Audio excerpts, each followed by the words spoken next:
अनंत विजयम राजा कुंती पुत्रो युधिष्ठिरा नकुला सहदेव सचा सुघेश मणि पुष्पकौ का सचा परमेश वास शिखंडी च महारथ दृष्ट द्रुमो विराट च सात्विक सब च पराजित द्रौपदो द्रौपदस्य च सर्वस पृथ्वी पते सौभद्रस्य च महाबाहु शंखनाधमु तीर्थक।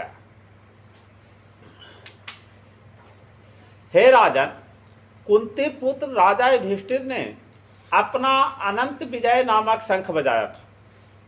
नकुल और सहदेव ने सुघोष और मणिपुष्पक शंख बजाए।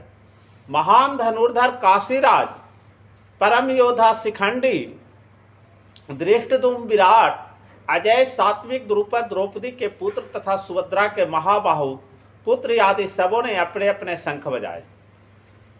माने तात्पर्य यह है कि संजय ने राजा धृतराष्ट्र को अत्यंत चतुराई से यह बताया कि पांडु के पुत्रों को धोखा देने तथा राज सिंहासन पर अपने पुत्रों को आसीन कराने का यह अविवेकपूर्ण नीति सालघनीय नहीं थी। लक्षणों से पहले से यह सूचित हो रहा था कि इस महायुद्ध में सारा कुरुवंश मारा जाएगा। भीष्म पितामह से लेकर अभिमन्यु तथा अन्य पौत्रों तथा विश्व के अनेक देशों के राजाओं समेत उपस्थित सारे के सारे लोगों का विनाश निश्चित था। यह सारी दुर्घटना राजा धृतराष्ट्र के कारण होने जा रही, क्योंकि उसने अपने पुत्रों को कुनीति का प्रोत्साहन दिया था। सघोषो धारता राष्ट्रानाम हृदयानि व्यादारत नभस्य च पृथ्वी चैवे तुमिलो भयोदूर नादियन। माने इन विभिन्न शंखों का ध्वनि कोलाहल पूर्ण बन गई, जो आकाश तथा पृथ्वी को शब्दायमान करती हुई धृतराष्ट्र के पुत्रों को हृदय को विदीर्ण करने लगी। माने तात्पर्य यह है कि जब भीष्म तथा दुर्योधन के पक्ष के अन्य वीरों ने अपने अपने शंख बजाए तो पांडवों के हृदय विदीर्ण नहीं हुए।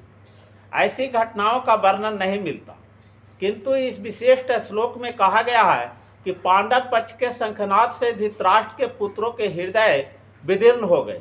इसका कारण स्वयं पांडव और भगवान कृष्ण में उनका विश्वास है। परमेश्वर के शरण ग्रहण करने वाले को किसी प्रकार का भय नहीं रह जाता, चाहे वह कितनी ही विपत्ति में क्यों न हो।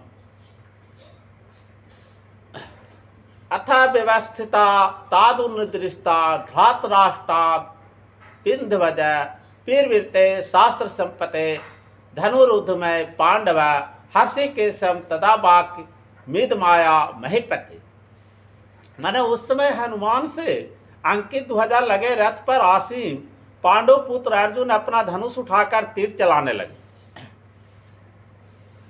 चलाने के लिए उद्यत हुआ। तो हे राजा, धृतराष्ट्र के पुत्रों को व्यूह में खड़ा देखकर अर्जुन ने श्री कृष्ण से ये वचन कहे।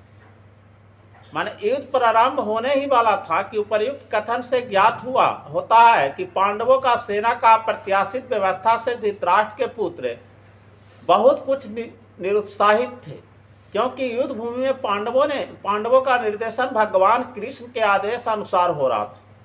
अर्जुन की ध्वजा पर हनुमान का चिन्ह भी विजय का सूचक है, क्योंकि हनुमान ने राम तथा रावण युद्ध में राम की सहायता की थी, जिससे राम विजयी हुए थे। तो इस समय अर्जुन के सहायता के लिए उनके रथ पर राम तथा हनुमान दोनों उपस्थित थे। भगवान कृष्ण साक्षात राम हैं और जहाँ भी राम रहते हैं वहाँ उनके नित्य सेवक हनुमान होता है तथा उनकी नित्य संगति वैभव की देवी सीता उपस्थित रहती है। अतः अर्जुन के लिए किसी भी शत्रु से भय का कोई कारण नहीं था। इससे भी अधिक इंद्रियों का स्वामी भगवान कृष्ण निर्देश देने के लिए साक्षात उपस्थित थे। तो इस प्रकार अर्जुन का युद्ध करने के मामले में सारा सत परामर्श प्राप्त था। तो ऐसी स्थितियों में जिनकी व्यवस्था भगवान ने अपने शाश्वत भक्त के लिए की थी, तो निश्चित विजय का लक्षण स्पष्ट। बोलिए वृंदावन बिहारी लाल की जय। जय जय श्री कृष्ण भगवान की जय। वेदम व्यास जी की जय। भागवत गीता की जय।